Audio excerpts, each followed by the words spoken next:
This is the official Too Close for Comfort, Too Close for Podcast, episode 13. Well, I'd like to think we're official, but we're still technically unofficial. Well, who are we going to get to sign on to? Nancy DeSalt is on YouTube. I mean, there's lots of Nancy DeSalt. If you love Nancy DeSalt... We would probably need Brian Cook to sign off on this. Well, that'd be nice. Well, anyway, tonight we're talking about episode 13 from season 1 that first aired February 17th, 1981. Oh, of course I'm talking about Deadline for Henry. Oh, is that the name of this? I thought it was called Jury Duty. No, Deadline for Henry. They focused on the other plot line in the episode title. So that is true. There's some stuff going on in this episode. There's a lot of acting going on in this episode. There was a lot of acting. Yeah, everybody was really working their character. I think at this point everybody understood their character, and they were milking it. Plus, we get Monroe in this episode. I'm not sure how many times Monroe has been in the show at this point. Only a handful still. Pretty sporadic. But I'd like to think after this he's just a regular, because Monroe is just you would think classic. that, but Monroe will be absent from the next 2 episodes. After that, he's pretty much there every week. Season 2, he's just a regular at this point. He actually gets a credit, I believe. Like maybe he gets moved to the intro in season 2. He's in the intro. Yes. There's one episode much later on where Monroe's not there, and they're doing a flashback episode about him. That's good too. And there's also the thing on YouTube where there's like a total. They're reenacting the open. Oh yeah, that's kind of entertaining. So we start out this week. As usual, we begin in the kitchen. Oh, are they eating breakfast? Well, Muriel is making some coffee. Oh, coffee. Coffee plays a large part in this episode. Yes, sir. Henry is upset because he has jury duty, and he has a comic due on Monday. I'm not even sure what day this is. It must be Friday, right? I'm guessing. Because if he has to go to the courthouse, that stuff doesn't happen on the weekend, right? No, not back then. Well, probably not even today. You probably don't get called to jury duty on a Sunday. Let's hope not. So, the comic's due on Monday. The girls show up, and they're asking Henry if they can buy him some skis from Monroe's friend, because these two twins, well, obviously there's 2 of them, they each broke a leg, but we're not sure which one broke which leg. Like, one broke the left leg and one broke the right leg. You haven't really got to that point yet, but... Well, isn't that what was happening? No, so Monroe's listening at the door. Oh, that's right. And Henry is upset because he's just trying to eat breakfast, and he's got to go to jury duty, and he's got all these pressures because he has to get that comic out by Monday. And then he discovers Monroe is eavesdropping outside the door, so he's a little bit chapped. So Henry questions him about the skis and whatnot. And then Monroe goes into a weird Monroe story that explains the entire ski scenario. Why he has the skis and the whole thing. I just have it written down here as a weird Monroe story. So Henry agrees to think about it. Of course, at this point, the girls are also in there. And let me just say this. Also, Monroe is making himself at home. He's just eating Henry's breakfast. He walked in the kitchen, and he just started grabbing food and eating it. And he's like, picked up the toast, and he's putting some jam or something on it, and he's just eating it. Now, we had a discussion about what kind of egg Mr. Rush was eating or trying to eat in this scene. Was it a poached egg? I don't even... Soft-boiled, right? What Well, I was asking a question. What is a poached egg? A poached egg is where you take an egg and you have a small pot of boiling water, and the water is boiling, and what you do is you crack the egg and gently open it and let it just go into the pot, and they will, some of it will float away, little tendrils, but most of it will, keep together and it cooks. But what he was eating was not a hard-boiled, but a soft-boiled. A soft-boiled egg. That's big in Europe. Because of the way it was being served. They had like a little serving thing. Yeah. It's an egg holder. That we will never see again in any other episode. Mrs. Rush, seems like a really good wife. A really good companion. Like, she's got Henry's back the whole time. Well, they certainly know how to eat in this program. Oh, they love breakfast. Yeah, except that Monroe isn't around taking it. He loves it the most. Yes. So why were the twins selling the skis again? Oh, because they broke their legs. They broke their legs. And now the girls can break their legs too by buying the skis. Exactly. So Henry is like, he's not certain about whether he should buy these, because what these girls, my daughters are going to break their legs? Plus, do I have the money for this? What? So Monroe's making him breakfast, and he's putting jam on the toast and whatnot. Butter. Maybe butter. It might have been butter. It might have been butter. Yellow jam. Marmalade. So, boom, we cut to time shifts. Henry is coming home from his jury duty. He was there, and I guess he got assigned a case. And Muriel is crying, which makes Henry like, oh, what's going on? And then she's like, oh, I'm cutting onions. And then the laugh track starts. Ha ha ha, that's so funny. Because she was cutting onions, that's why she's crying. And she asks him about the trial, and he tells her a little bit about it, because he's not allowed to tell her about it by law, but he can't help himself but talk about the details. Also, she had left the door unlocked, which had upset him quite a bit, because that's the same thing that happened in the trial he's a part of, because somebody had come through the unlocked door and done some things, some unseemly things, I'm sure. Oh, guess what happens right then?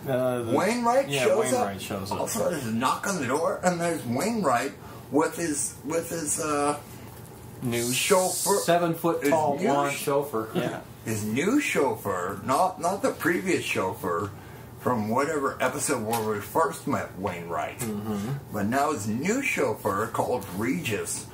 She's super tall, and he's going to dance with her later and stuff. So Wainwright shows up and tells Henry that he needs the comic by tomorrow because the printers are going to go on strike, and he has to bring them to the office by 8 a.m. Because he's got jury duty at 9. That's right.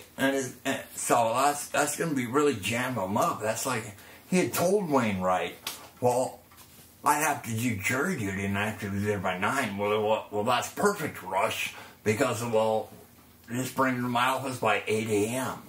Because Wainwright has no conscience. He doesn't care. He's a spoiled rich kid. He wants to go dancing. But we do see some humanity later on in this episode from Wainwright. So he needs the comic by tomorrow because the printers are going on strike. And he has to bring it to the office by 8 a.m. And he's going to get a bonus if he can pull it off. $500 bonus. Yep. So Henry's exhausted, but he has to stay up all night. Plus he's getting that $500 bonus, which Muriel, his wife, has said that bonus will be, we could buy those skis for the girls with that bonus. I don't know why that motivates Henry at all, but... So Muriel tells Henry that the girls and her will take turns keeping them awake that night. So now Henry is drawing, and he's got his Princeton shirt on. And they moved the whole drawing set into the living room. Like, the only time that we've ever seen him drawing a comic outside of the bedroom. And Muriel's bringing him coffee, which is causing Henry to just go to the bathroom all the time. He doesn't have time to draw the comic because he has to pee constantly. And Jackie's asleep on the couch because whatever shift Jackie's supposed to cover, she's just passed out. And then she wakes up and she's wearing a Cosmic Cow shirt. and it's midnight. So that's what time the next shift happens. All right, so Mira goes to bed. Mm-hmm. Instead of Sarah, Monroe shows up and tells Henry that Sarah was up, they've been up studying, and Sarah was like falling asleep, so he volunteered to take her shift. That's exactly where we are, right? Mm-hmm. So he's going to stay up with Henry.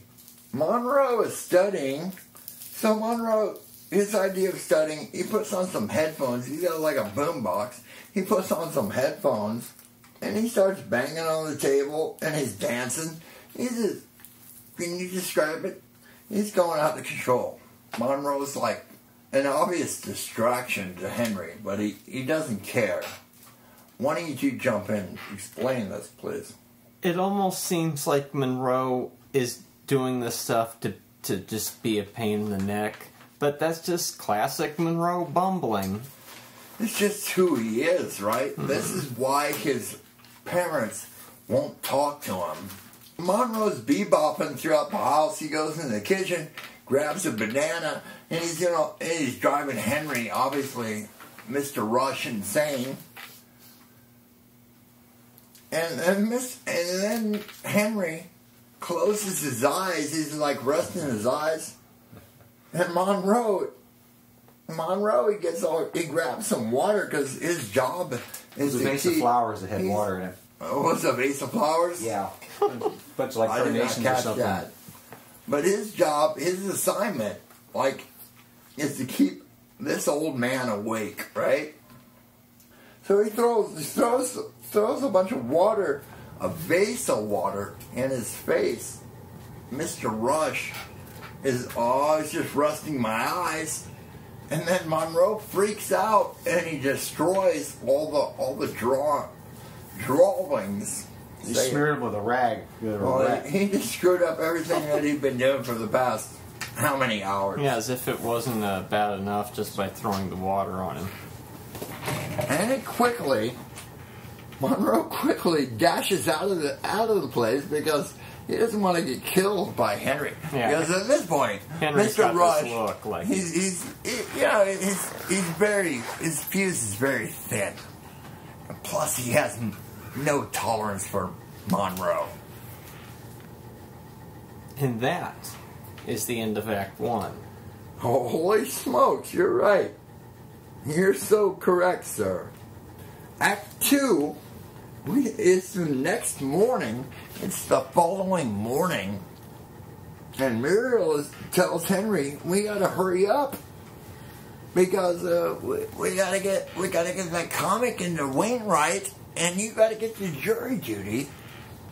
But he's completely asleep, holding a coffee cup and a paper.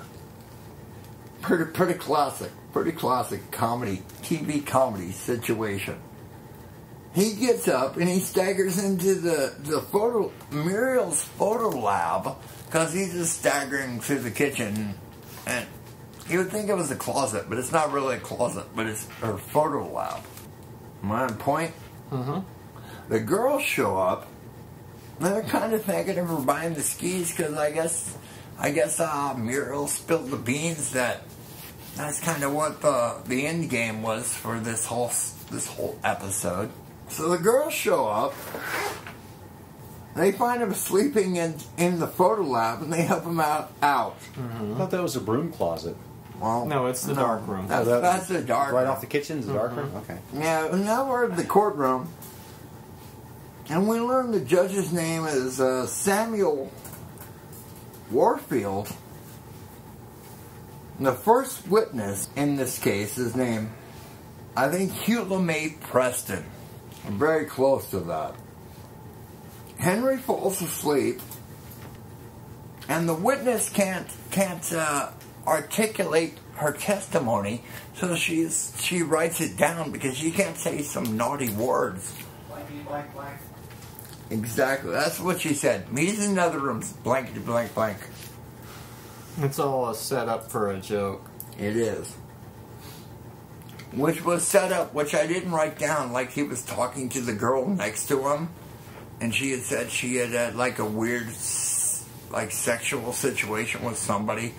which freaked out Henry, right? Because Henry got, he's married. He doesn't know anything about that. Oh, Hugh May Preston.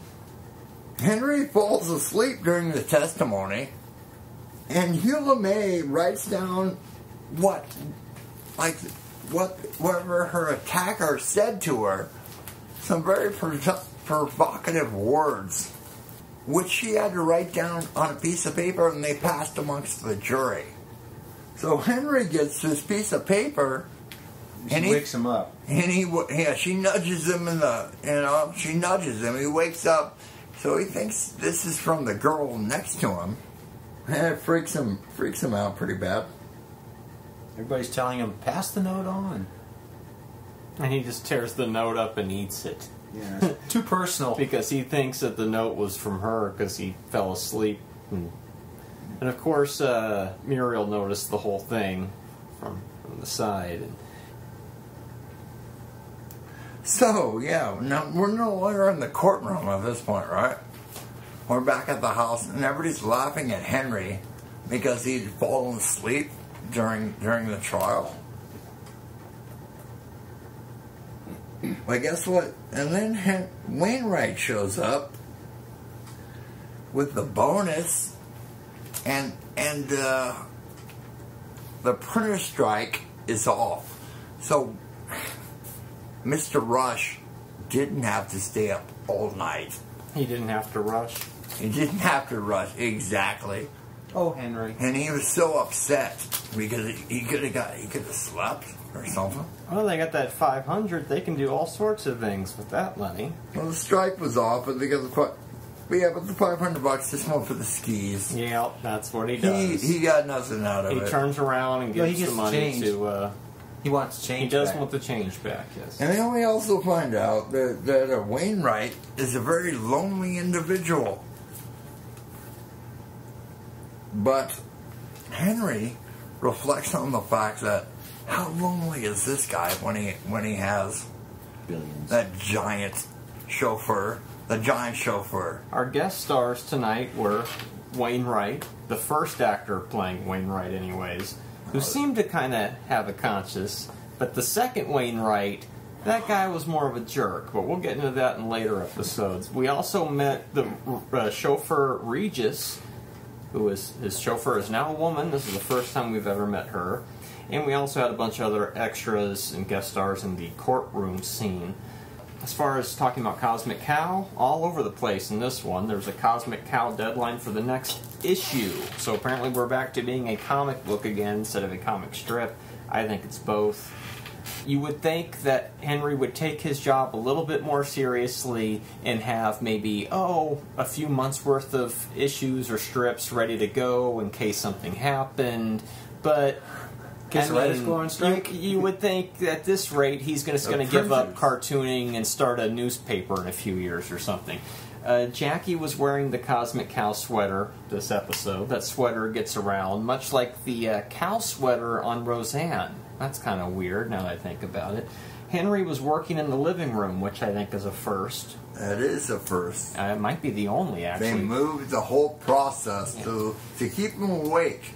They usually don't take that Cosmic Cow puppet out of the bedroom because things could happen to that puppet. Stay tuned and you'll see that things might happen to that puppet. That screwy girl? Yeah. I liked how he was just scribbling with the... It's acting. You see, I'm drawing. No, you're not. You're making a scribble with the hand puppet. Henry was wearing the Princeton sweater tonight. Monroe was definitely wearing stripes. Yeah, he had two different striped shirts on. He did, yeah. There was one instance of Henry pointing with his finger, and there was a whole sequence of Henry pointing with a stalk of celery. Celery acting. Very interesting. You don't see that too often. And one good Henry stammer when he reads the letter when he's on jury duty. This also contained what I call the freeze frame transition. It's a nighttime, kind of dusky looking shot of the house from outside, and to me it looks like a freeze frame. And you will see that as a transition used for many, many episodes to come. This was the first time you saw it here. As far as Muriel's photography being mentioned wasn't really mentioned, but Henry did fall asleep in the dark room momentarily. As far as the intro, we were back to the short version of the intro. Our copy sounded pretty warped, kind of like vinyl that's got a nice bend in it. We did have the one-note music cue in this episode. We definitely had a WTF moment in this episode. The last 10... What the freak? Yeah, the last 10 minutes in the courtroom was a borderline tangent, where you start to think, what show am I watching? And then you get a shot of Henry and you realize, oh, it's still too close for comfort. But there's this whole other group of actors, and if you weren't paying attention... I'm going to give this one, on a scale of 1 to 5, a 4. Well, how about that coffee that... and there was clear coffee. Yeah. Clear coffee. But the other thing, I like Muriel's watch. Do you notice that she wears this really nice square Really? watch? Henry's is a big white blotter about that. More about details. the size of, more like the size of a silver dollar. Oh, interesting. Basil. Now I'm going to start looking at that. And her watch was black, cubed. Really, really elegant. Well, we had classic Monroe bumbling in this episode. The sequence where he throws the water in his face was just awesome, right? I mean, that's probably why this show got renewed. And another bizarre, odd happening: Henry eats a piece of paper. Oh, that's very strange. Also, he gobbled it. What did we learn this week? Well, there's a moral to this story. Don't do jury duty? Cosmic Cow must be both a strip and a book. And Wainwright is still kind of fun here. Much later, Wainwright morphs into a bald jerk. He's not really a dick at this point. Now, next time, we'll be back with one of my favorite episodes of the entire run. Another one that I give a 5 to. It's Huey. Oh, Huey. Where Jackie wants to move to New York, and Henry's father, Huey, comes to visit. Oh, that sounds like fun. That's next time. That's like the old Bullwinkle thing. And now for something I'm sure you'll really enjoy. Let me give you a title. Hey, Rocky. Huey. You can hear my show on Stitcher. Stitcher is radio on demand. Download the free app today. Listen anytime, anywhere. Create custom playlists. Rate and review my show on Stitcher. And over 4 million car dashboards. On demand and on the go. No downloading, no syncing, no wasted memory. Stream your favorite podcasts. Don't have Stitcher? Download it free today at Stitcher.com or in the App Store.